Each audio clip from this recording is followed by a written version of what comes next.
രണ്ട് രാജാക്കന്മാർ അധ്യായം 24. യെഹോയാക്കീമിന്റെ കാലത്ത് ബാബിലോൺ രാജാവായ നെബൂഖദ്നേസറിന്റെ ആക്രമണമുണ്ടായി. യെഹോയാക്കീം 3 വർഷം അവന് കീഴ്പ്പെട്ടിരുന്നു. പിന്നീട് അവനെ എതിർത്തു. അപ്പോൾ താൻ തന്റെ ദാസന്മാരിലൂടെ അരുളി ചെയ്തതുപോലെ യൂദായെ നശിപ്പിക്കാൻ യെഹോയാക്കീമിനെതിരെ കർത്താവ് കൽദായർ, സിറിയാക്കാർ, മൊവാബ്യർ, അമ്മോന്യർ എന്നിവരുടെ സേനകളെ അയച്ചു. നിശ്ചയമായും ഇത് കർത്താവിന്റെ മുൻപിൽ നിന്ന് അവരെ നീക്കം ചെയ്യേണ്ടതിന് അവിടുത്തെ കൽപ്പനയനുസരിച്ച് സംഭവിച്ചതാണ്. മനാസയുടെ പാപങ്ങൾക്കും അവൻ ചൊരിഞ്ഞ നിഷ്കളങ്ക രക്തത്തിനും ശിക്ഷയായി തന്നെ. അവൻ നിഷ്കളങ്ക രക്തം കൊണ്ട് ജെറുസലേം നിറച്ചു. കർത്താവ് അത് ക്ഷമിക്കുകയില്ല. യെഹോയാക്കീമിന്റെ മറ്റു പ്രവർത്തികൾ യൂദാ രാജാക്കന്മാരുടെ ദിനവൃത്താന്തത്തിൽ എഴുതപ്പെട്ടിട്ടുണ്ടല്ലോ. യെഹോയാക്കീം പിതാക്കന്മാരോട് ചേർന്നു. പുത്രൻ യെഹോയാക്കീൻ ഭരണമേറ്റു. ഈജിപ്ത് തോട് മുതൽ യൂഫ്രട്ടീസ് നദി വരെയുള്ള തന്റെ സമ്പത്തെല്ലാം ബാബിലോൺ രാജാവ് പിടിച്ചടക്കിയതിനാൽ ഈജിപ്ത് രാജാവ് ദേശത്തിന് പുറത്തു വന്നില്ല. രാജാവാകുമ്പോൾ യെഹോയാക്കീന് 18 വയസ്സായിരുന്നു. അവൻ ജെറുസലേമിൽ 3 മാസം ഭരിച്ചു.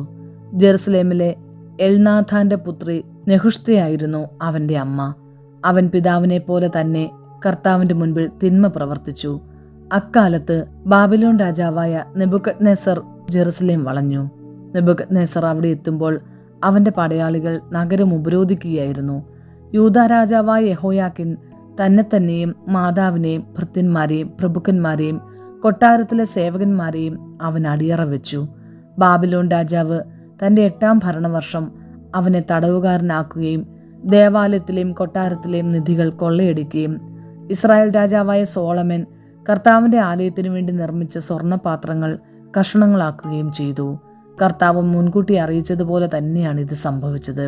ജെറുസലേം നിവാസികൾ, പ്രഭുക്കന്മാർ, ധീരയോദ്ധാക്കൾ, 10,000 തടവുകാർ, ശില്പികൾ, ലോഹപ്പണിക്കാർ എന്നിവരെ അവൻ പിടിച്ചുകൊണ്ടുപോയി.